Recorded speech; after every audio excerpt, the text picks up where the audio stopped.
So, welcome to the revision session for January 25 exams of CA Foundation. The revision definitely it is of the purpose. नाम है उसका revision, ध्यान रखना, revision. मतलब जो पहले देखा हुआ उसे वापस देखना है. बहुत सारे बच्चे इस इंटेंशन से बैठे हैं कि 24 घंटे में सीए पास करें. तो कोई बड़ी बात नहीं, यूट्यूब पे से वीडियोस हों भी और कुछ उसके अच्छे खासे व्यूज भी हों. मैं नहीं करा सकता 24 घंटे में सीए पास, जो करा सकता है वो कराएं. बट हाँ, अगर आप पढ़ के बैठे हैं, इफ देयर इज, अभी ऑडिबल है? तो मतलब I can't give you like जादू का मंत्र. हाँ, आबराकाडाबरा गिली गिली छू एंड पास, जैसे चार्टर्ड अकाउंटेंसी. और हाँ, यूँ नहीं करे चीन टपाक ढम ढम एंड पास, ऐसा भी नहीं होगा. So what we will do now, मैं कॉन्सेप्ट्स आपके साथ बात करूंगा और कॉन्सेप्ट्स के बाद हर चैप्टर में कुछ ना कुछ अजीबोगरीब क्वेश्चंस होते हैं जिसको थॉट प्रोसेस को चैलेंज आता है कि सर हम रूटीन में तो कर रहे हैं पर ये वाले क्वेश्चन थोड़े से हमको अटकते हैं या खटकते हैं. तो वो अटकने खटकने वाले क्वेश्चन अपन कर लेंगे साथ में. Discussion line by line, page bye page ना होकर कॉन्सेप्चुअल चलेगा. कॉन्सेप्चुअल फ्लो रहेगा, जैसे अगर एक टॉपिक उठाया तो उसके सारे कॉन्सेप्ट डिस्कस करने की कोशिश करेंगे ताकि कुछ भी छूटे ना. तो ये ट्रैक ऑफ एक्शन अपन लेकर चलेंगे. First we'll start with micro, then we'll go to macro. Okay, ठीक है. First thing sir, different kind of economies and definition of economics. Sir, economics refers to the concept of making the best use of available scarce resources to the best of its possibility. उपलब्ध सीमित संसाधनों का बेहतरीन उपयोग करना. Making the best use of available scarce resources, having alternative uses to the best possible way is called economics. It derived from the word okio and nomia. Okio refers to household, nomia refers to management, okionomia. And it came into a formal subject kind of thing when first an essay in 1776 was written by Adam Smith, Inquiry into the Wealth of Nations. When you study economics in two different parts, microeconomics and macroeconomics. Microeconomics works from particular to general, where you try to handle each and individual component and try to work on it. And macroeconomics works from general to particular. The way of study of macroeconomics is inductive method, and then where what you reach to the conclusions are closer to reality. Macro is studied through a deductive approach which goes from general to particular. It is also called as abstract, analytical and priori. Correct? And voice is okay, all are okay. आप अपना speaker check करो आशु. यहाँ पे किसी को दिक्कत नहीं है, बाकी सबको भी दिक्कत नहीं है. So it's something is not right at your end. Okay? एक बार ये टेक्निकल सब समझ लो, बिकॉज एक बार फ्लो बनेगा तो फिर मैं बीच बीच में रुकूंगा नहीं. सब बच्चे बता दो टेक्निकली आपको कोई प्रॉब्लम है तो मैं अभी सब सेट करूँ, नहीं तो once I start speaking don't interrupt in between again and again. अब ये क्लास नहीं है, रिविजन है. सो यहाँ पे लगातार बोलना पड़ेगा मेरे को.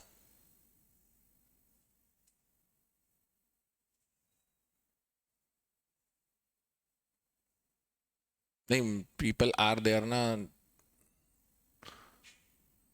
माइक एडजस्ट कर लो, ये कर लो, वो कर लो. तो पहले बता दो, because once I start speaking फिर इंटरप्ट मत करो. इसमें अब आपसे मेरे सवाल पूछ नहीं रहा हूँ, मेरे को सिर्फ बताना है आपको अभी. फिर जब क्वेश्चंस पे बात आएगी तब बात करेंगे. Mister so called Ashu, are you okay with this और नॉट?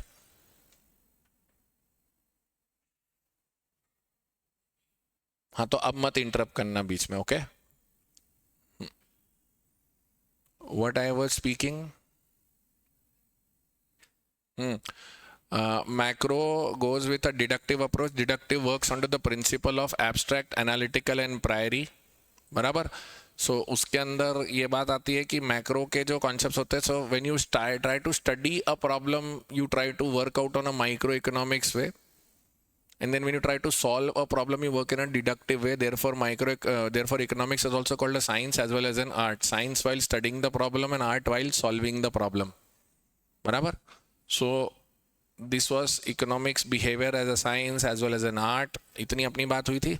उसके बाद when you go further, so then you talk about economics as a science is also classified into two categories, positive and normative. Positive science tells you the facts, it does not gives you a solution.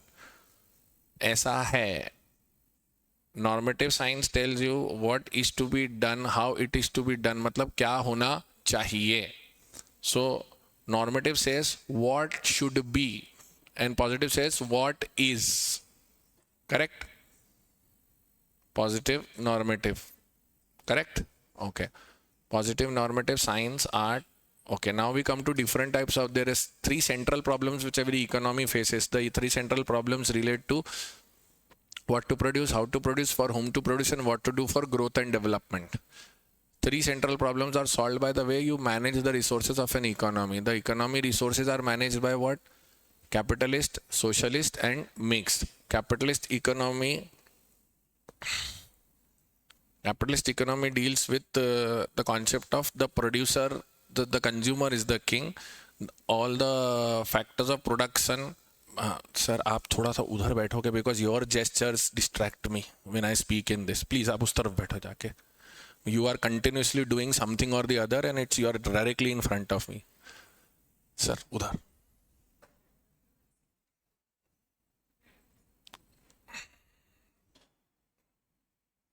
और revision एक different mindset होता है इसके लिए, क्योंकि I am not stopping you. हाँ, आप अपना नेचुरल जैसे याद रख रहे हो याद रखो. वो मेरे एग्जैक्ट सामने बैठे हो और आप कर रहे हो ना, तो मेरे को डिस्ट्रैक्शन हो रहा है उस चीज का, बस वो प्रॉब्लम है. You continue your natural flow. हाँ सुमित, मैं उसके लिए कोई रेस्ट्रिक्शन नहीं है. Okay, so capitalist economy talks about it's a market based economy. Consumer is the king. What to produce, how to produce, for whom to produce is decided by not government but by the market. Government only makes the rules and goes back. Government का काम वहाँ पे सिर्फ नियम बनाना है, और उसके बाद मार्केट में what to produce, how to produce, for whom to produce will be decided by free forces of demand and supply. Correct? So market mechanism या market mechanism is a primary force there, not the secondary force. बराबर. So profit is the biggest motive, consumer is the king, and price mechanism primarily works there, and rich will be very rich, poor will be very poor. There will be inequality of income and wealth in capitalist economy. Okay. Socialist economy is exactly opposite to capitalist economy. In socialist economy, what you try to achieve is everything is controlled by the government. Government decides what to produce, how to produce, for whom to produce, and this is called a centrally planned economy. And the main motive is not to earn profit. There is fairly equal distribution of income and wealth, not a big difference between the rich and poor. And consumer welfare से ज़्यादा important is public welfare in that economy. Okay. So consumer welfare is secondary, but public welfare is primary. So there might be a situation that the market mechanism may not play an important role there. Market mechanism and price mechanism is there, but it has got a secondary role. Mainly the purpose is public welfare. So there will be not much difference between rich and poor. Socialist economy. Second. Then you come to the third one, which tries to take the best features of both capitalist as well as socialist. Okay, capitalist socialist economy, when they try to combine together, so they try to make things in a way that certain things which are necessity nature things are controlled by the government, rest everything else is left to market. So that is called a mixed economy. In that mixed economy, what will happen? Market forces will work for few things and few things will be taken care of by government itself. So there will be inequality of income. There will be certain things, so there will be public welfare also, but there will be customer welfare also. This is called a planned economy. Confusion number one, centrally planned or planned. Centrally planned is socialist. Planned is mixed. Market economy is capitalist economy. Okay. There are two more words, open economy and closed economy. Open economy is which does trade with other countries. Closed economy which does not do trade with other countries. ठीक है, ये जाके capitalist socialist mix के concepts हो गए. Chapter 1 closed. अगर आपको फटाफट रिमाइंड करना हो तो यही की पॉइंट्स हैं उसके अंदर। और उसके बाद अपन जब जाते हैं तो अब जैसे कुछ क्वेश्चंस आते हैं वहाँ पर आपके सामने, और थोड़े जो अजीब और यूनिक क्वेश्चंस होते हैं उसके अंदर वो कुछ इस प्रकार मिलेंगे आपको कि सेंट्रली प्लान प्लान किस में होगा, कस्टमर वेलफेयर किस में इंपॉर्टेंट होगा, इनइक्वालिटी ऑफ इनकम सबसे ज़्यादा किस में मिलेगी। तो सेंट्रली प्लान कौन? सोशलिस्ट। प्लान कौन? मिक्स। मार्केट मैकेनिज्म प्राइमरी किस में, price mechanism sorry, capitalist. Public welfare primary किस में होगा? रिच एंड पुअर के बीच का गैप सबसे कम, सबसे ज्यादा कैपिटलिस्ट। मोटा मोटी ये चीजें हैं। Then we come to the second chapter, demand analysis. MCQ based chapter जब आप पढ़ते हो और एमसीक्यू बेस्ड थ्योरी पढ़ते हो ना, तो आपको सिर्फ की पॉइंट्स पकड़ने हैं। बार बार वो स्कूल वाली अप्रोच से मत चलना कि 4 घंटे बैठ के मैं चैप्टर ही पढ़ रहा हूँ। मैं पहले दिन से बोल रहा हूँ, जब से रिवीजन चालू कर, मतलब जब से एमसीक्यू आपके ईपीएल्स चालू हैं, do the paper, whatever questions you are getting wrong, open those topics and study. No point spending 4 hours to one chapter and doing 10 questions. 4 घंटे पढ़ के 10 क्वेश्चन करना नहीं है, 50 क्वेश्चन करके 2 घंटे पढ़ो आप। तो 50 क्वेश्चन में से पता है ना 40-45, अगर 30 भी सही हुआ तो पता 60% एक्यूरेसी पे हूं मैं। करेक्ट? चलिए, फर्स्ट चैप्टर क्लियर? ऑनलाइन वाली जनता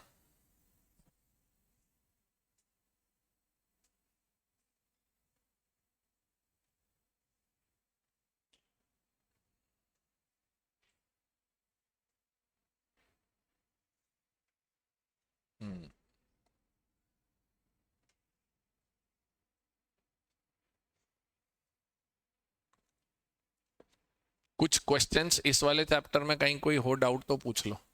any specific questions which you have, यहाँ कि सर ये टॉपिक वो टॉपिक ऐसा कुछ हो तो पूछो, बट अदरवाइज होना तो नहीं चाहिए स्टिल।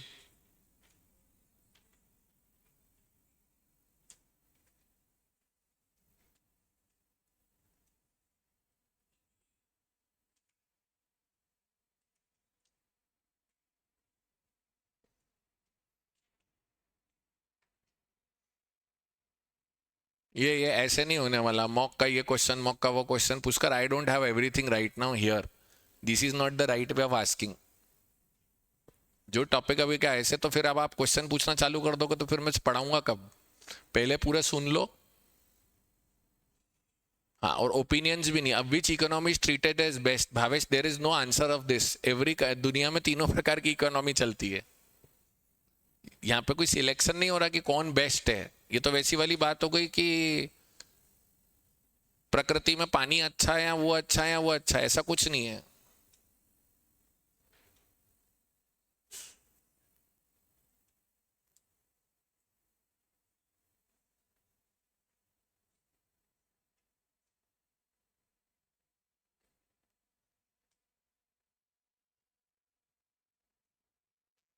अच्छा, वो डिफरेंट इकोनॉमी की जो डेफिनेशंस हैं डिफरेंट डिफरेंट लोगों की, वो आपके स्टडी मटेरियल में से गायब हो चुकी हैं अगर आप ध्यान देंगे तो। आपके स्टडी मटेरियल में एडम स्मिथ, सैमुअलसन, मार्शल और उनकी डेफिनेशंस उन्होंने हटा दी हैं, इसीलिए मैंने उसको भी रिवीजन में लिया नहीं है। ओके,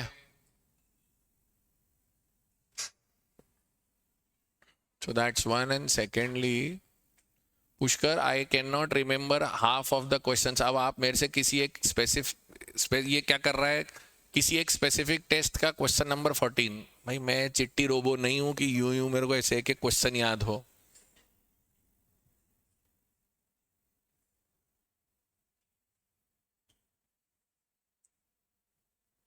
मैं कैसे याद करूं पुष्कर? तुम क्या समझ रहे हो? तुम्हारे पास 20 मॉक टेस्ट हैं, 2000 क्वेश्चंस हैं, तुम मुझे बोल रहे हो question number 16। How can I tell यार? मतलब ये वैसी वाली गर्लफ्रेंड है, तुम्हें याद नहीं है उस तारीख को तुमने इतने बजे मुझे यहाँ पर ये लेकर ऐसा कहा था, ये खिलाया था, ये बोला था, तुमने ऐसा क्यों किया था? क्या है भाई?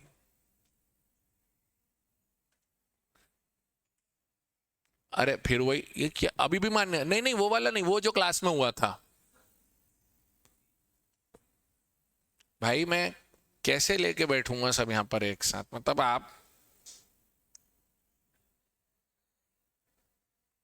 यू हैव बीच बीच में।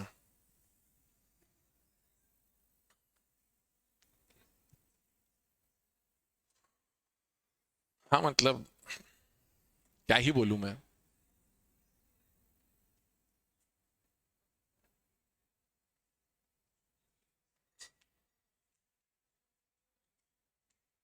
ये एक हवा में सवाल पूछ रहा, दो उसके जवाब भी दे रहे हैं हवा में। भैया इंडिविजुअल समझ लेना, अभी पहले पढ़ाना तो चालू कर लेने दो, एक चैप्टर हुआ नहीं और चालू हो गए। हम्म। अब ये एक बार आया अल्तमस, ये कौन है, ये प्राणी, इसकी फोटो दिखाना मेरे को अल्तमस खान की। हाँ सर, आपने जो ऐप पे रिवीजन पुराने लेक्चर अपलोड किए उसमें जो स्लाइड है वैसा कुछ नहीं है। स्लाइड से ज्यादा इंपॉर्टेंट मैं नहीं हूँ। स्लाइड तो है, रिवीजन स्लाइड्स ऑलरेडी तुम्हारे पास दी हुई है सारी की सारी तुम्हारे ऐप में, तुम्हें वही देखना है, तो फिर मेरे आने की क्या जरूरत है। ओके बाय, छुट्टी। मतलब अभी वही रिवीजन स्लाइड दिखानी हो तो यहाँ सुनने का क्या मतलब रहा फिर। इस पर्पस का पूरा डिस्कशन का पर्पस एक है कि आपको मेरे साथ शांति से बैठ के एक साथ सुन के और रिकॉल करने की ताकत बन रही है। मतलब ये वैसी वाली बात है कि ये कर रहे हो तो वो क्यों नहीं कर रहे हो, वो कर रहे हो तो ये क्यों नहीं कर रहे हो, ये सब कर रहे हो तो वो क्यों नहीं कर रहे हो। क्या करें, मतलब क्या नाचूं वो पुष्पा वाली स्टाइल में, मतलब कुछ भी। मतलब अभी मैंने 7 मिनट के अंदर 7 लेक्चर के बराबर वाला पूरा टॉपिक समझा दिया तुमको, और उसका 5 या 7 नंबर का वेटेज है, सारे की पॉइंट्स कवर करा दिए। वो नहीं, ये क्यों नहीं करा, वो क्यों नहीं करा, ये क्वेश्चन का क्या हुआ, वो क्वेश्चन का क्या हुआ, इसको बोलते चांद में दाग देखना।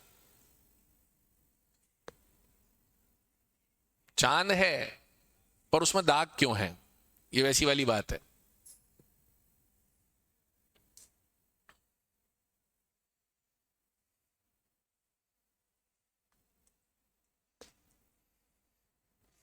क्वेश्चंस पे भी आएंगे, पहले पढ़ तो लो। अगर सिर्फ क्वेश्चन डिस्कशन करने तो फिर मैं उसको रोक लेता हूँ सब चीज, अपन तो क्वेश्चन डिस्कशन ही करते, फिर क्वेश्चन डिस्कशन रैंडम हो जाएगा, तुम्हारे क्वेश्चन का आंसर दूंगा, बाकी सब शांति से बैठे रहेंगे। यहाँ 150 लोग ऑनलाइन बैठे हैं, 30-35 लोग सामने आके बैठे हैं, तो बस चलने दें।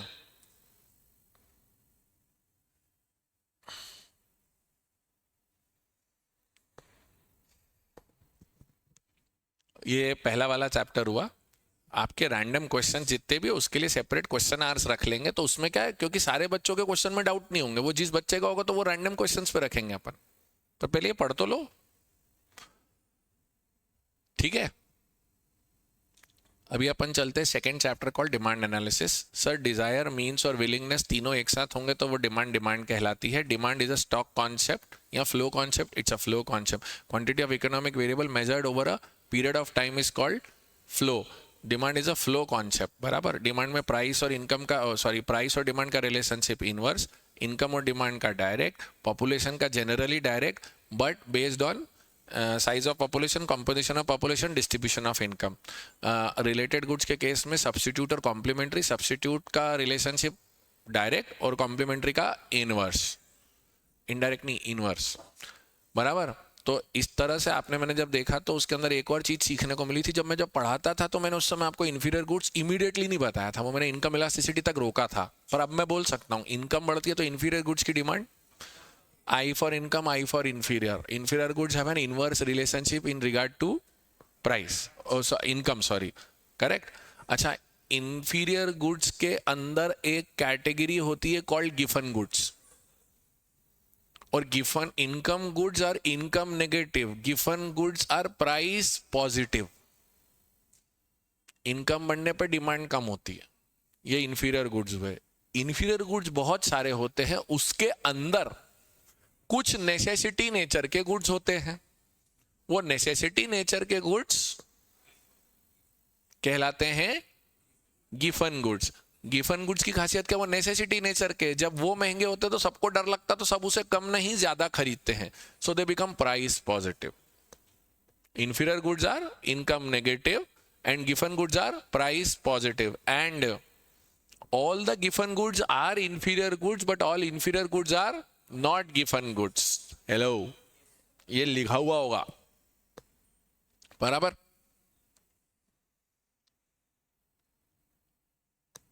अभी अपन ने बात करी ना, स्टडी मटेरियल में से सारे महान लोगों की डेफिनेशन हटा दी गई है. वो शुभांगी अग्रवाल का गुड मॉर्निंग अब हो रहा है.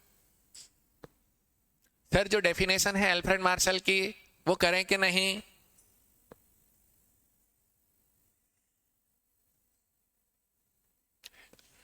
आज क्रिसमस है, हे जीसस इनको सद्बुद्धि दे, इनको समझा सैंटा समझदारों को ही कुछ देगा. यहां सब बैठे हुए हैं, जिंगल बेल आ जाओ, आंसर आ जाए. ऐसा नहीं होगा मेरे भाई.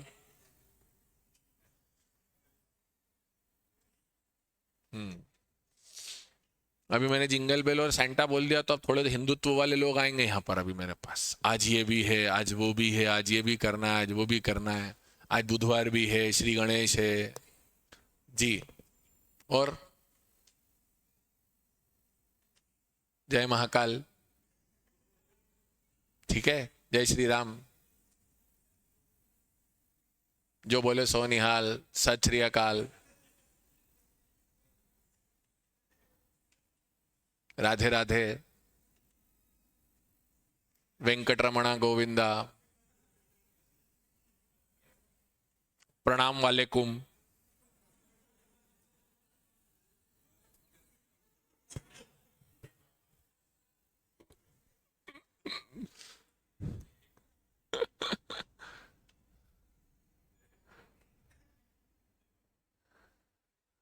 हद हालत है यार, मतलब अलग ही प्रेम चल रहा है यहाँ पे पूरे देश में. मतलब कितना, India is not for beginners वाला हाल है.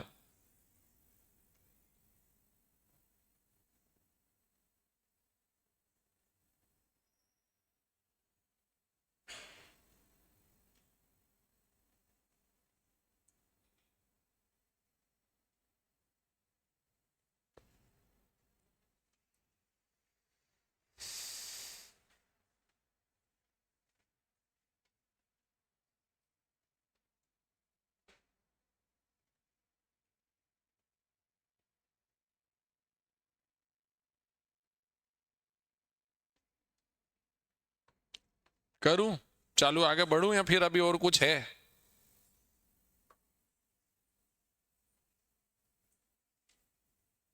हम्म.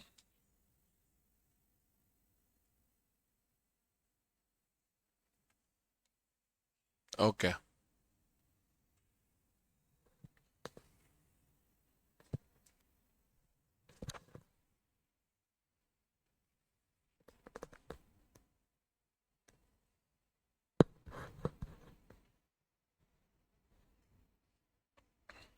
चलिए, डिमांड में हम कहां तक आ गए थे? डिमांड के फैक्टर्स डिटरमाइनिंग डिमांड हो गए. इन्फीरियर और गिवन की मैंने बात करी आप लोगों से बराबर. इन्फीरियर गुड्स और गिवन गुड्स बोला. उसके बाद आता है सर डिमांड शेड्यूल और डिमांड कर्व. जब मैं डिमांड को टैबुलेट करके एक टेबल के रूप में प्रस्तुत करता हूं प्राइस और डिमांड के रिलेशनशिप को, that is called a demand schedule.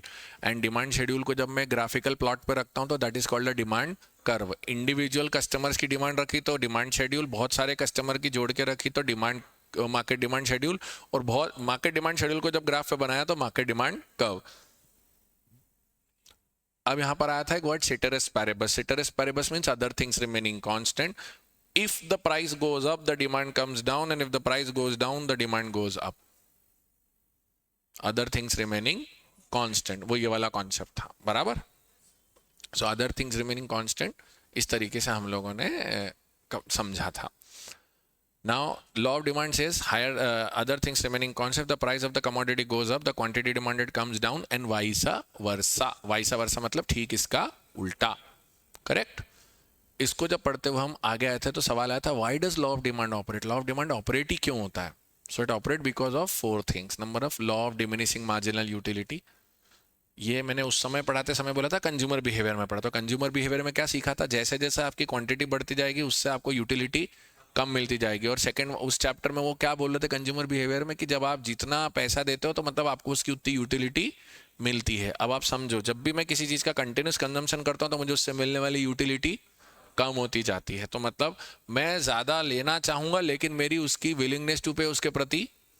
So therefore diminishing marginal utility का कर्व और डिमांड कर्व सिमिलर स्लोप होता है. MU curve and demand curve are similar for an individual. बराबर. सेकंड था income effect, substitution effect and arrival of new customer और multiple uses of commodity. Income effect क्या था, आपके जेब में पैसे बढ़ गए या पैसों की ताकत बढ़ गई. उसके बाद सब्स्टिट्यूशन इफेक्ट में क्या था कि आपका सब्स्टिट्यूट रिलेटिवली आपको महंगा दिखने लग गया क्योंकि आपने खुद के प्राइसेस कम करे. So those customer started coming to you. And income effect में फिर से याद दिलाता हूं, you don't get more money in your pocket. You don't get more money in your pocket, but what happens is the price reduction makes you more capable to purchase more commodity. मैंने एक छोटा सा graph बनाया 1 2 3 करके, दो table बनाई है आपके साइड में, आप देखो तो आपको समझ में आ जाएगा. Income effect, substitution effect and arrival of new customers. जरा सा दिखता है कोक और पेप्सी का एक छोटा सा, नहीं जहां पे वाइडस लॉ ऑफ डिमांड ऑपरेट है ना वहीं पे वो बना हुआ है, वो बना हुआ है. देखो ये नीचे जरा सा 1 2 3 ये साइड में. अरे अपने हाथ से, आपने अपने हाथ से बनाया, ये देखो 1 2 3.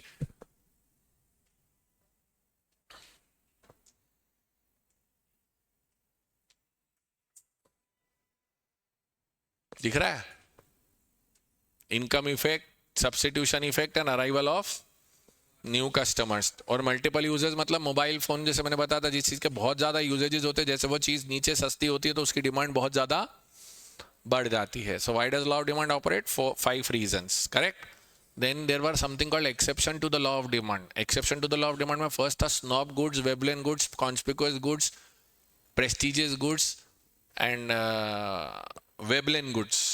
हाँ, तो ये 4 5 नाम एक ही चीज के. जब दिखावा करना है आपको, जब आपको शो ऑफ करना है, रईस लोग हैं जिनके लिए सस्ता मतलब खराब, तो ये सब उसी के लिए है. वो शो ऑफ वाले लोग, स्नॉबिश, ये मेरे लेवल की चीज नहीं है वाले लोग. करेक्ट.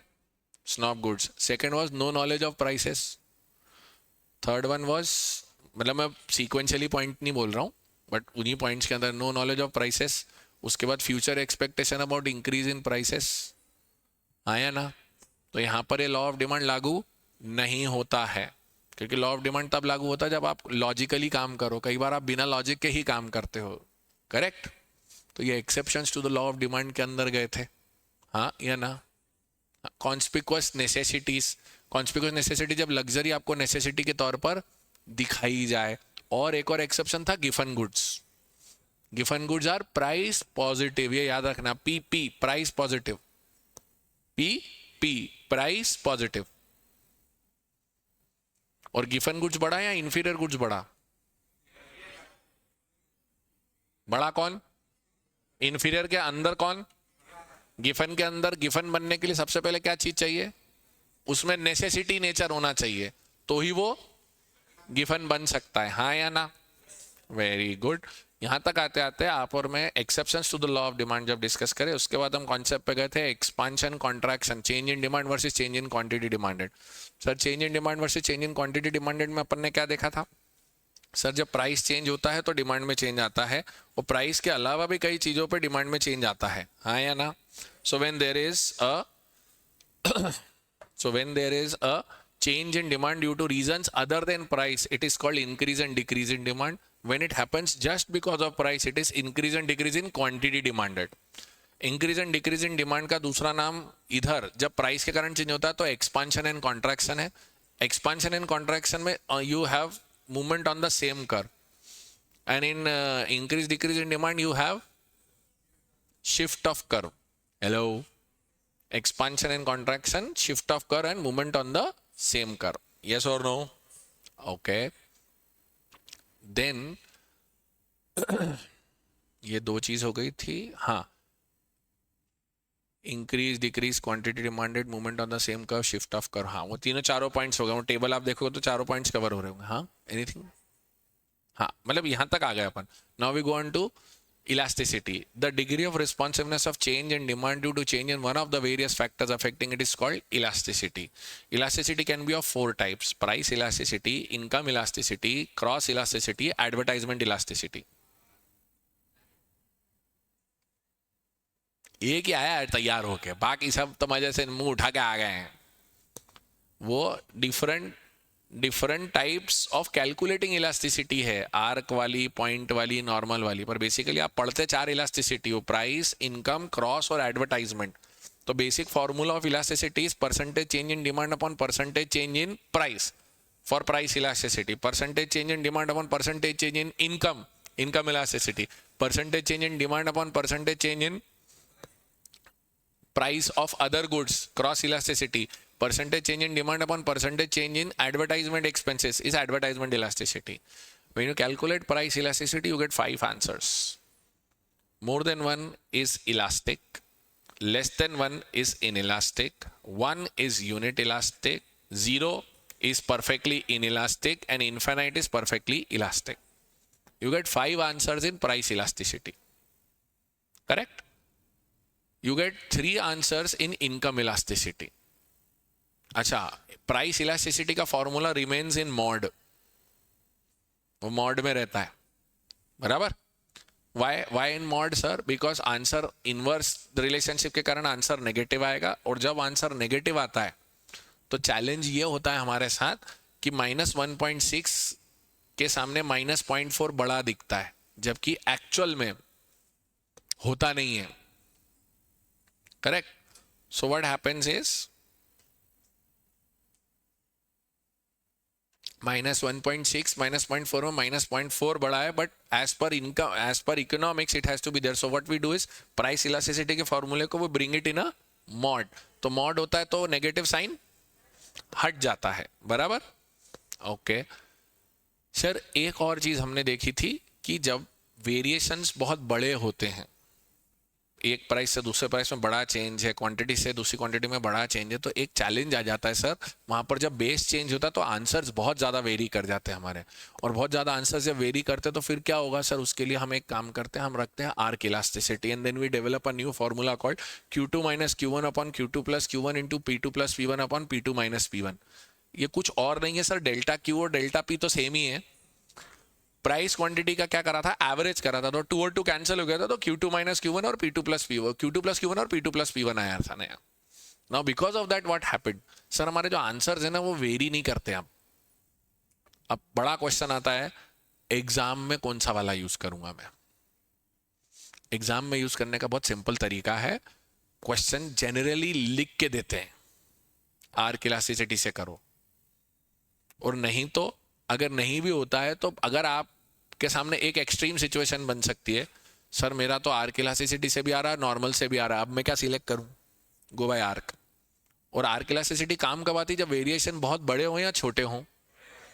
अगर प्राइस 100 से 99 हुआ है तो बेस तुम्हारा 100 से 99 होगा, तो चेंज नहीं आएगा ज्यादा।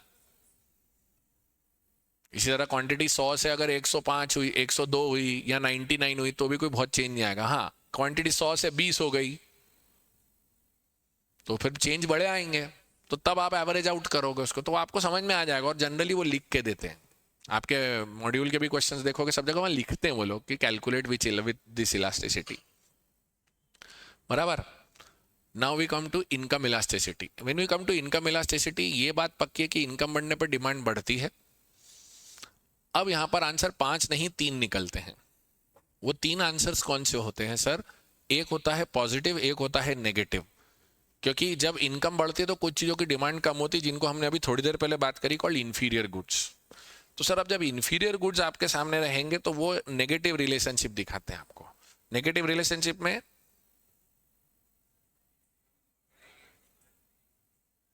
हाँ,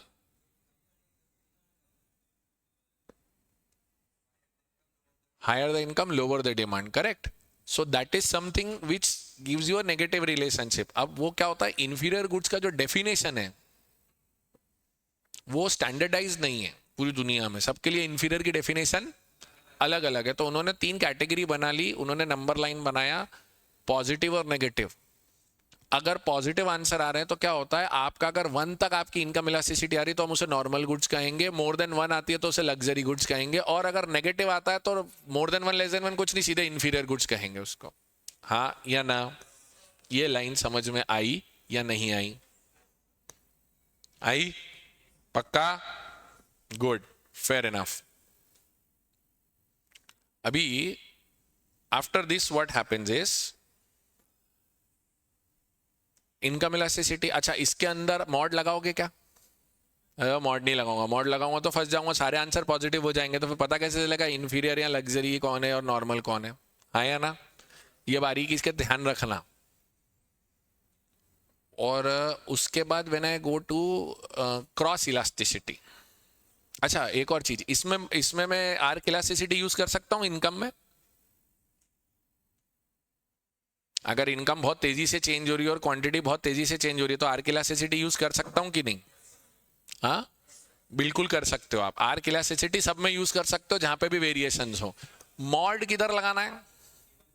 सिर्फ प्राइस इलास्टिसिटी में। ये 2 बातें याद रखनी है हमको, हाँ या ना? Very good. इसके बाद आते हैं हम क्रॉस इलास्टिसिटी पे। क्रॉस इलास्टिसिटी का फॉर्मूला वही है, delta Q upon Q into P upon delta P, या percentage change in demand upon percentage change in price, बराबर। अब percentage change in demand upon percentage change in price जब आप सामने रखते हो, अब डेल्टा क्यू अपॉन क्यू तो अभी भी रहेगा, पर ये एक दूसरे प्रोडक्ट का होगा और पी अपॉन डेल्टा पी दूसरे प्रोडक्ट का होगा। मतलब percentage change in demand of one product divided by percentage change in price of another product, ऐसा होगा। तो ऐसे में आपके आंसर सब पॉजिटिव भी आ सकते हैं और नेगेटिव भी आ सकते हैं, वो गुड्स के नेचर पर डिपेंड करता है। अगर मेरा एक प्रोडक्ट का प्राइस बढ़ता है तो दूसरे की डिमांड बढ़ती है, तो ये बोल देंगे आपको कि बताओ एक्स का प्राइस बढ़ने पे वाई की डिमांड बढ़ी, तो एक्स और वाई आपस में क्या है, सब्स्टिट्यूट है या कॉम्प्लीमेंट्री है?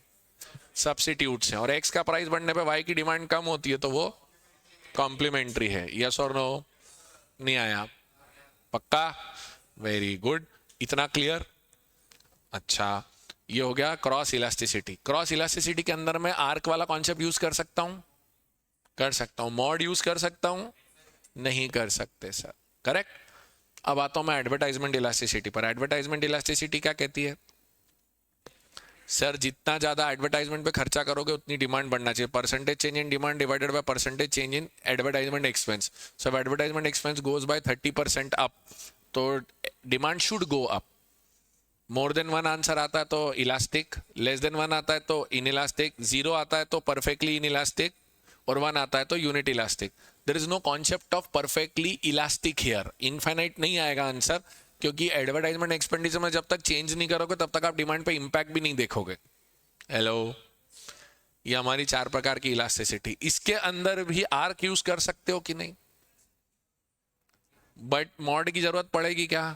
सर यहाँ तो ऑलरेडी डायरेक्ट रिलेशनशिप है, आया ना? अब एक छोटा सा टॉपिक बीच में और था, फैक्टर्स डिटरमाइनिंग प्राइस इलास्टिसिटी, बड़ा इंपॉर्टेंट सा था, उसको मैं याद कराता हूं आपको, मतलब रिकैप कराता हूं। If my product has multiple substitutes in the market, so my price elasticity will be elastic. जरा सा भाव बढ़ाऊंगा, बहुत सारे लोग छोड़ के चले जाएंगे। पहला। दूसरा, if my product does not have close substitutes, my price elasticity will be inelastic. Correct? If I spend a large portion of my income on anything, it is going to be a luxury thing, because necessities only have a small portion. Demand for necessities is inelastic and demand for luxuries is elastic. Goods of very high range and very low range will have inelastic demand. Correct? Very high range वो Mercedes BMW Audi and 1 रुपए 2 रुपए वाली matches, both will have inelastic demand. Correct? Multiple usages होंगे तो demand elastic होगी। दूध हो गया, मोबाइल हो गया, all that kind of stuff, demand खत्म। पीछे उसमें डिमांड फोरकास्टिंग आपके नोट्स में दिया हुआ है, वो आपके स्टडी मटेरियल से गायब हो चुका है, तो डिमांड फोरकास्टिंग आपको लोड लेने की जरूरत नहीं है। और अगर आपके पास एक्स्ट्रा टाइम और आपको लगता है नहीं नहीं अब सर ने दिया है पढ़ना ही है, तो उसको पढ़ लेना, बाकी ऐसा कुछ उसमें हार्ड एंड फास्ट कुछ भी नहीं है ऐसा। Okay, demand done, consumer behaviour done. अब यही चीज आप घर पे रिवाइज करने पड़ते हैं ना, 2-3 घंटे लगाते हैं। यहां आने का और अभी क्लास सामने अटेंड करने का बस पर्पस एक ही है कि आपका रिकैप स्पीड बढ़ना चाहिए, और आपको ये रियलाइज होता है कि हाँ यार, इतना घुस घुस के याद करने की जरूरत नहीं, नेट आउटपुट मुझे पता होना चाहिए तो मैं कर लूंगा उस चीज को। क्या होगा, ऐसे कॉन्सेप्ट्स पढ़ लोगे, फिर जब पेपर का जब क्वेश्चंस करोगे तो वो कॉन्सेप्ट्स यूज होंगे वहां पर। अब ये रिकॉर्डिंग मिल जाएगी आपको, तो अब वैसे ही एक रिवीजन लेक्चर मैंने ऑलरेडी डाला हुआ है आपके ऐप में, वो अगर जिसने भी यूज किया उसको मालूम है कि फटाफट हो सकता है रिवीजन। उसको आपने अगर 1-2 बार भी देख लिया तो माइक्रो और वहां तक तो बहुत अच्छा रिवीजन हो जाता है। हुँ? वो बेटा पुराना रिवीजन है, ऑथर्स के नाम इसीलिए रखे हैं उसमें, वो अभी का रिवीजन नहीं है। आपके मॉड्यूल में उन्होंने महान लोगों की डेफिनेशन हटाई, डिमांड फोरकास्टिंग की चीजें हटाई, वो अभी पिछले 6 महीने में हटाई हैं। मैं इसलिए खड़े होके ये बोल रहा हूँ आपको अभी कि ये ऐसा नहीं करना है, इसलिए तो ये बोल रहा हूँ, नहीं तो मैं बोल देता पुराना ही देखते रहो। तो there are changes, that's why ना। What does that mean? Reversible in nature, दोनों तरफ चलेगा, हाई भी हो सकता है, लो भी हो सकता है। लॉजिक लगाओ, law of demand is reversible, yes it is reversible. Why? Because price बढ़ भी सकती है और घट भी सकती है, इसलिए उसको कॉन्वेक्स टू द ओरिजिन कभी भी नहीं बोलते। डिमांड कर्व को कॉन्वेक्स टू द ओरिजिन नहीं बोलते, इंडिफरेंस कर्व को बोलते हैं, क्योंकि वहां एक बार नीचे चले गए तो ऊपर। अच्छा, एंजल कर्व करके कोई चीज स्कैनर में आई होगी अगर आपने स्कैनर पकड़ी होगी तो। हाँ, angel curve basically MA economics econometrics के अंदर सेकेंड ईयर के लास्ट सेमेस्टर की क्वेश्चन और कॉन्सेप्ट है, लेकिन उन्होंने एक बार इंस्टीट्यूट ने पूछा था तब जब सीपीटी चलता था 2017 के पहले, तो तब से वो एंजल कर्व घूम रहा है कुछ नहीं, बता देता हूं। एंजल कर्व को इतना याद रखना है आपको, when you try to draw a curve which has a reference to income and employment and demand. Ernest Engel करके एक व्यक्ति था, उसने एम्प्लॉयमेंट को और इनकम डिमांड को जोड़ के एक साथ एक कॉन्सेप्ट देने की कोशिश करी थी, that was called angel curve.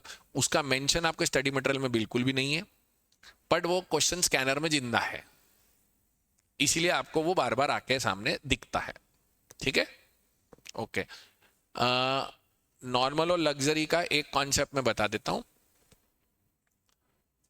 Up to 1 तक अगर इनकम इलास्टिसिटी है तो वो गुड्स नॉर्मल होंगे, मोर देन 1 है तो वो लग्जरी होंगे। पॉजिटिव साइड पे अगर आपका आंसर आता है तो, और नेगेटिव आता है तो कोई भी चीज हो, अप टू 1 हो, मोर देन 1 हो, लेस देन 1 हो, वो इंफीरियर कहलाएगी। Tulsi, is this clear now बेटा?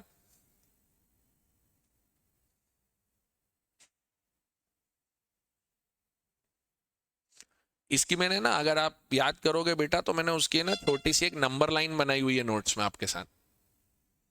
वो नंबर लाइन बनी हुई है ऐसी, मोर देन 1 लेस देन 1 वाली, आप देखोगे तो दिख भी जाएगी आपको। Should I open it and show it to you? Page number क्या अपना डिमांड का? ये देखो, ये रही।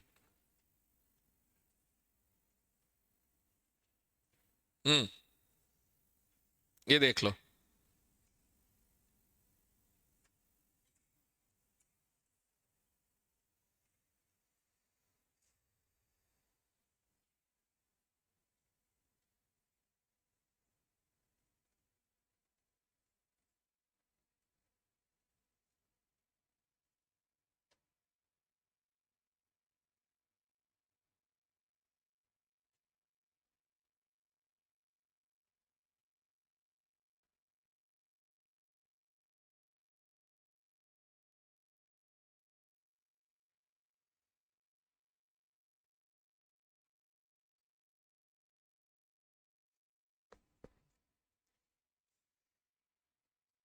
.4 भी इंफीरियर गुड्स कहलाएगा अगर इनकम इलास्टिसिटी का आंसर आ रहा है तो।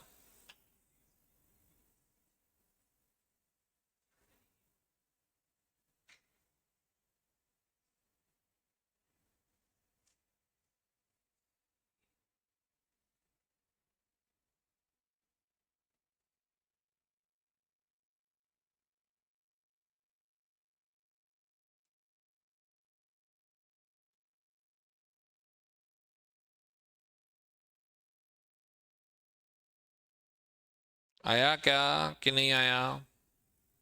देख लिया, नोट कर लिया?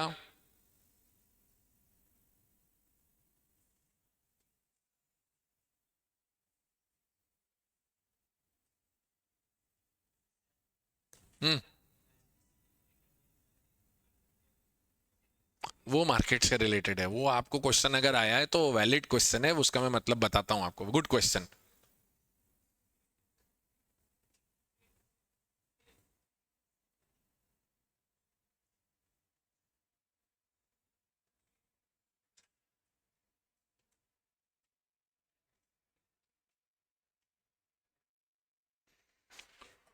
वो क्वेश्चन समझाता हूँ आपको, वो आपका वैलिड क्वेश्चन है। वो आया होगा कि मार्जिनल रेवेन्यू क्या है।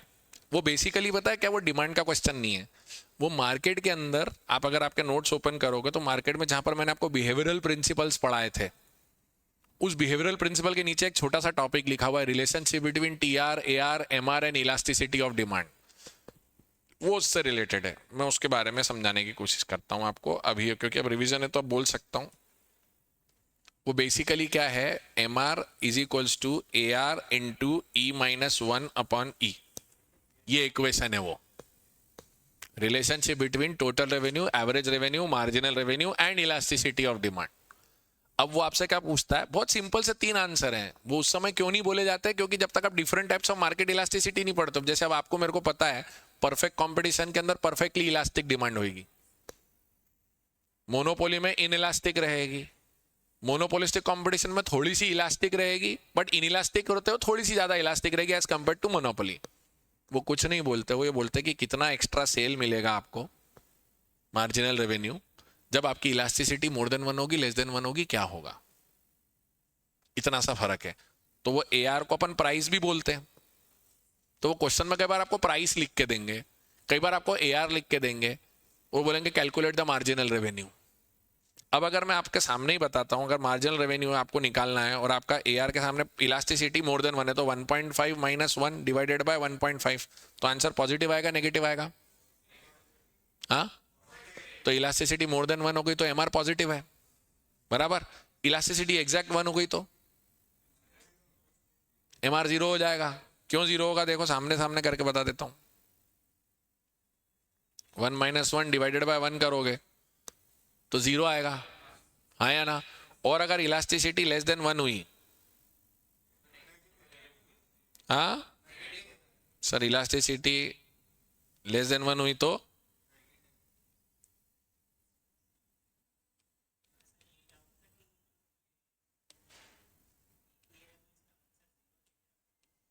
एक मिनट, अब आंसर क्या आएगा, नेगेटिव। कॉन्सेप्ट समझा दिया? ये कॉन्सेप्ट है, अगर ईपीएल में दो तीन क्वेश्चन आगे पीछे जा रहे हैं रिपोर्ट कर दो। कॉन्सेप्चुअली क्लियर है? क्या होता है मैं आपको बताता हूं, सुनो। जब वो क्वेश्चंस अपलोड होते हैं ना, अगर वो एक क्वेश्चन का रो भी इधर से उधर हो गया मेरा 1 से लेके 100 में, तो वो बहुत सारे आंसर नीचे बिगड़ जाते हैं उसमें। तो वो हो सकता है वो वाला एरर आ रहा हो। मेरे को जहां तक अभी तक सारे बच्चों के फीडबैक मिलते हैं, जितने बच्चे करते हैं कि sir EPL is very good, 95 to 96% accuracy पे चलता है वो। क्या मैं सही बोल पा रहा हूं? आपको अगर 100 में से 3-4 क्वेश्चन का इशू भी आता है तो आप उसको इतना हार्ड एंड फास्ट लेके दुखी मत हो अभी। हाँ, आप पूछ लो, जैसे आपने पूछा तो मैंने बता दिया, बट ये सोचना कि 96 ही खराब है, तो प्रयास करते चलो। दो चार पांच क्वेश्चन मिलेंगे। अभी जैसे कॉन्सेप्ट में आप देखो, कॉन्सेप्ट की स्पीड कितनी है अपनी, अपन ने दो बड़े बड़े चैप्टर रिवाइज, 2 चैप्टर रिवाइज कर लिए मैंने आपके साथ। अभी अभी कंज्यूमर बिहेवियर अगले 10-15 मिनट में खत्म कर दूंगा मैं, तो 3 तो हो गए आपके। अगली मुलाकात में प्रोडक्शन कॉस्ट खत्म, और उसकी अगली मुलाकात में मार्केट खत्म। तो कुल मिला के 3-4 मुलाकात में तो माइक्रो लपेट दूंगा मैं पूरा का पूरा। उसके बाद फिर आपको चाहिए तो 1-1.5 घंटा 2 घंटा बैठ के उस दिन सिर्फ रैंडम क्वेश्चन ही पूछते जाना। बुक में ये वाला क्वेश्चन, मॉड्यूल का ये वाला क्वेश्चन, ये वाला क्वेश्चन, वो वाला क्वेश्चन, वो हो गया, फिर मैक्रो की तरफ चले चलेंगे। अभी सिस्टम समझ में आ गया तुम्हें?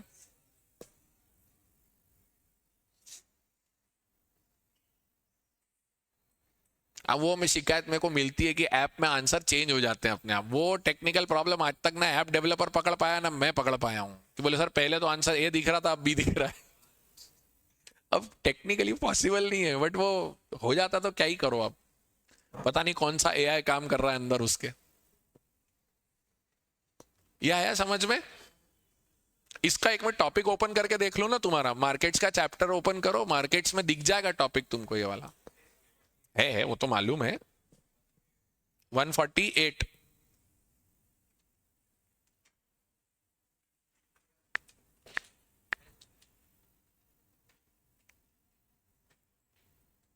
ये देखो,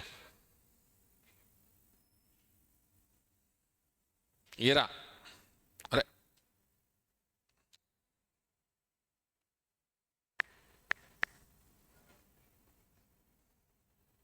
हम्म,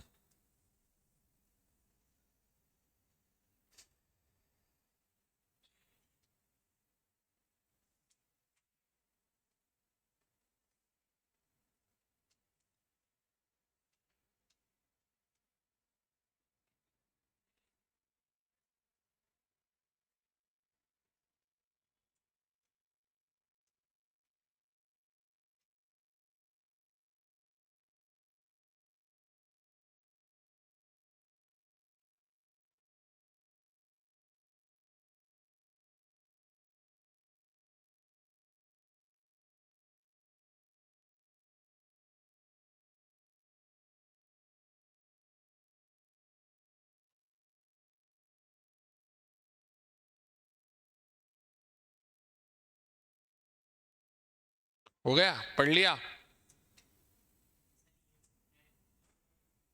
हम्म। दोस्त, एमआर अगर पॉजिटिव होगा तो तेरा टोटल रेवेन्यू बढ़ेगा ना, तो फिर टीआर बढ़ेगा।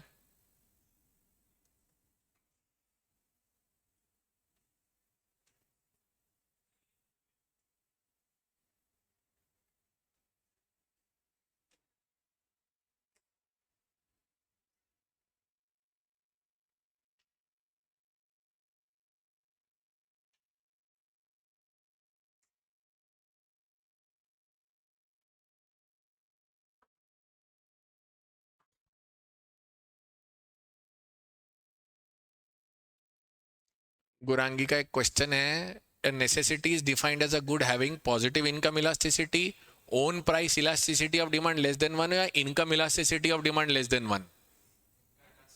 Income elasticity of demand less than one necessity जो होगी। आप सबके साथ दिमाग में दही कहां पे होगा मैं बता देता हूं।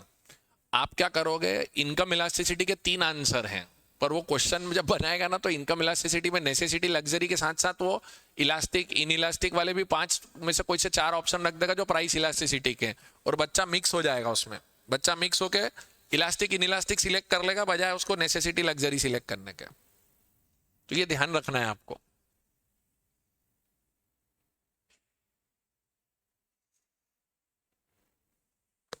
Electricity demand is dash, elastic in elastic unit elastic, because electricity is necessity in nature, simple है या ना? ओके अच्छा, अब आप जब है ना इनके क्वेश्चंस करते हो ना, इसके अंदर आपको 2-3 ऊट पटांग क्वेश्चन मिलेंगे, मैं आपको बताता हूँ। जो मैं बोल रहा था ना कि अजीबो गरीब क्वेश्चंस, एक जब आपको आर्क इलास्टिसिटी के क्वेश्चन आएंगे तो एक बहुत अच्छा क्वेश्चन आपके मेरे प्रैक्टिस में अवेलेबल है अपने पास, वो है वो वाला जेल पेन और इंक पेन वाला। उसमें एक स्टोरी देते हैं, वो स्टोरी के बाद जेल पेन इंक पेन का आपको 5 आंसर निकालने रहते हैं। एक मिनट आओ जरा, उसको एक मिनट।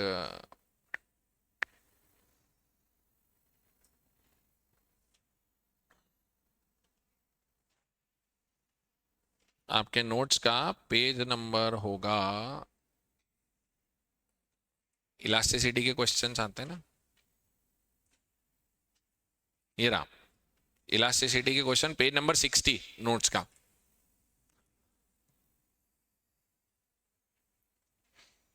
ये क्वेश्चन याद है आपको, मतलब पता है कैसे करना है? हम्म,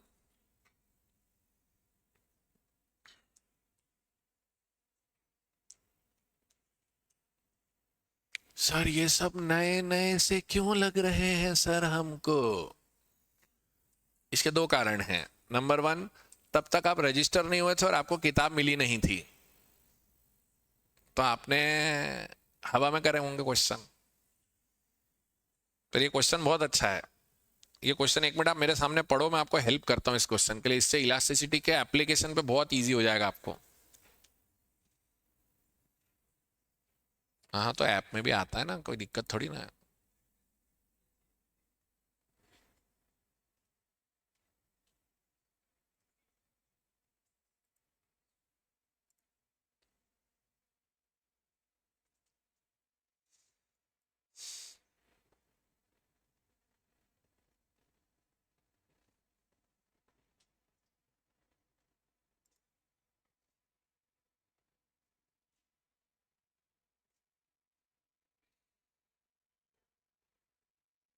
हम्म। ट्राई करा है कि नहीं करा है? सर ये क्वेश्चन होगा कैसे? अब ये क्वेश्चन जैसे सामने आता ना, दिमाग हो जाता लॉक, बोले कि शुरू कैसे करना है, मुझे तो यही नहीं आता। उसने आपको 3 चीजें दी है यहाँ पर, देखो क्या करा उसने, क्या बोला आपको कि 60 पेन्स में जेल पेन बेच रहा हूँ, मैंने प्राइस 10 रुपीज से 15 रुपए कर दिया है, ठीक है। अब उसके 15 रुपए करने से क्या क्या हुआ, अब 60 पेन्स बिक रहे हैं। refills bought has gone down from 200 to 150. The number of ink pen customers bought went up from 90 to 180. बराबर। अब वो इसके बेसिस पे आपसे क्वेश्चंस पूछता है, तो प्राइस इलास्टिसिटी कितनी है। अब आप मेरे को कॉमन सेंस लगा के बताओ पहले तो कि प्राइस इलास्टिसिटी जो होगी वहां कौन सा फॉर्मूला लगाओगे आप? छोटे मोटे चेंज है या बड़े चेंज है? तो कौन सा लगाओगे? आर्क इलास्टिसिटी, बराबर। हेलो।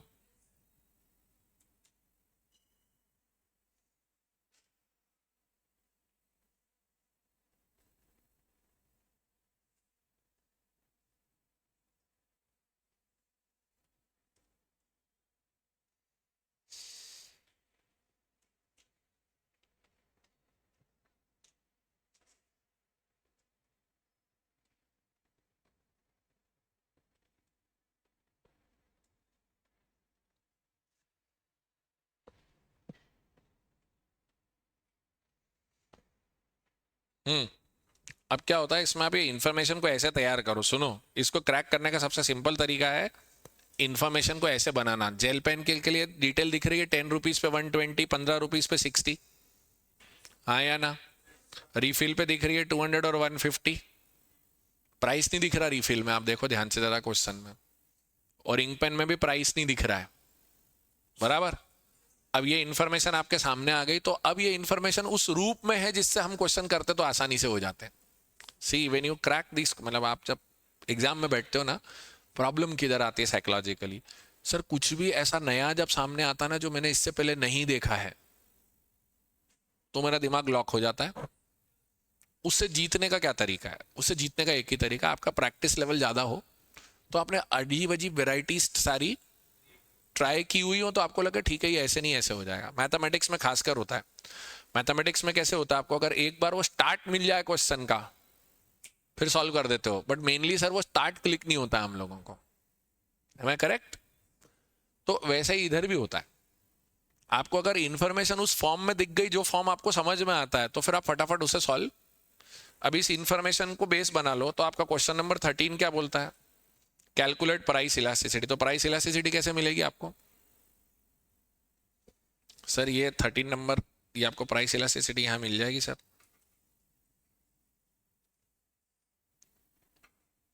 मिलेगी कि नहीं? Q2 माइनस क्यू वन अपन Q2 plus Q1 into P2 plus P1 अपन P2 माइनस P1। कैलकुलेट करके देखो। और अभी सारे के सारे धुरंधर पूरा क्वेश्चन बिना हाथ में पेंसिल उठाए कैलकुलेटर पे निपटाने की बेवकूफाना कोशिश करेंगे। मैंने क्लास में 2 बार 3 बार नहीं 10 बार बोल चुका हूं, शॉर्ट ट्रिक बाजी मत चलाना वहां पर। वो बॉडमास नहीं समझता है कैलकुलेटर, तुमसे गलती हो जाएगी।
पहले वाले का आंसर कितना है?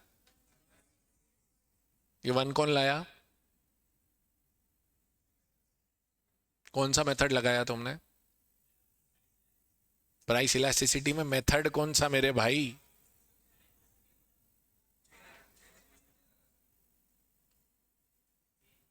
अभी पढ़ाते पढ़ाते ही पहले बोला था ना मैंने, कौन सा चेंज है? ये मुस्कुराहट महंगी पड़ जाएगी भैया वहां पर।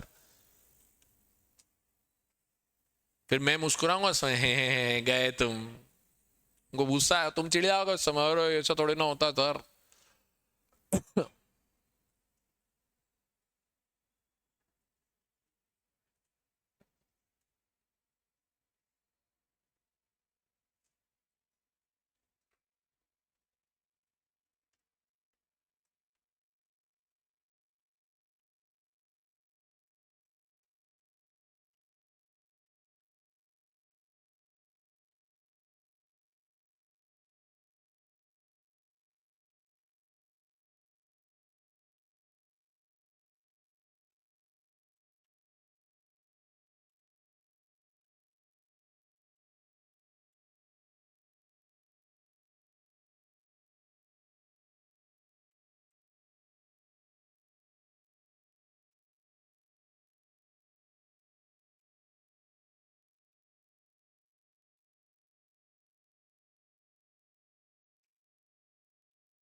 नेक्स्ट नेक्स्ट का आंसर 14 के बाद 15। अब 15th क्वेश्चन क्या बोलता है? The cross elasticity of monthly demand, sorry 14th question, the cross elasticity of monthly demand for refills when the price of gel pen increases from 10 to 15, 10 to 15। अब आप इधर ध्यान देना क्या कर रहा हूं मैं। आपको रिफिल चाहिए तो रिफिल के प्राइस तो दिए नहीं है उसने। अब होगा क्या, रिफिल की क्वांटिटी और जेल पेन का प्राइस, इन दोनों चीजों को जोड़ोगे तो क्वेश्चन नंबर 14 सॉल्व होगा। करके देखो।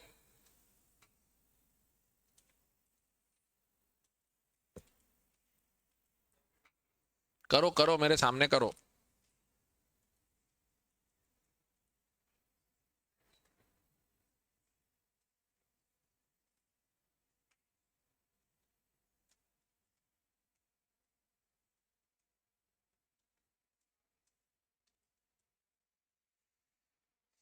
कितना आया आंसर? 0.71 आया।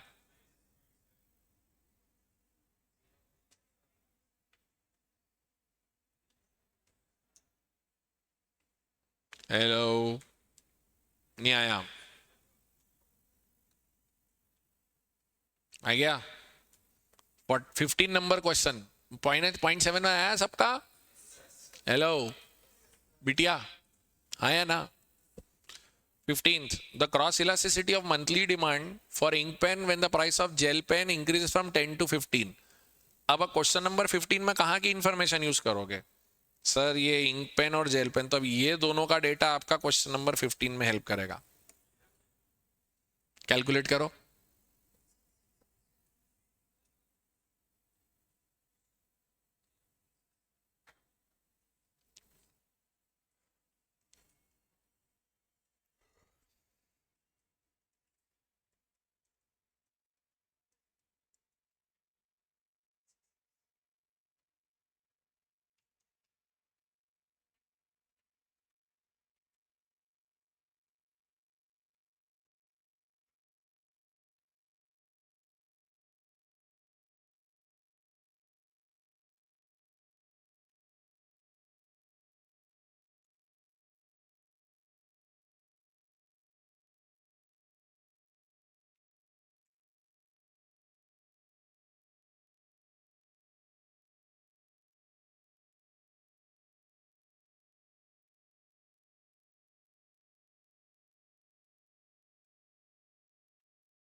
कितना है आंसर? 1.66. Very good. अब इसी से रिलेटेड अगला एक क्वेश्चन सामने. What can be said about the price elasticity और डिमांड फॉर पेन? अब इसके लिए कुछ कैलकुलेशन करना है. जो क्वेश्चन नंबर पहला पहला करा था वही आंसर है. तो आंसर आया था 1.66. 1.66 मतलब 17. Suppose the income of residents locally increased by 50% and the quantity of gel pen demanded increased by 20%. What is the income elasticity demand for gel pen? 20/50. इस तरह के क्वेश्चन सामने आते हैं तो पहली बार दिमाग में लॉक लगता है. अब आपको दिक्कत नहीं होगी. Correct. Introduction done, demand done, demand के कुछ अजीबोगरीब क्वेश्चंस डन. आज की बातचीत को यहाँ पे समाप्त करेंगे क्योंकि अब समय नहीं बचा. फिर मुलाकात करेंगे. ठीक है ना?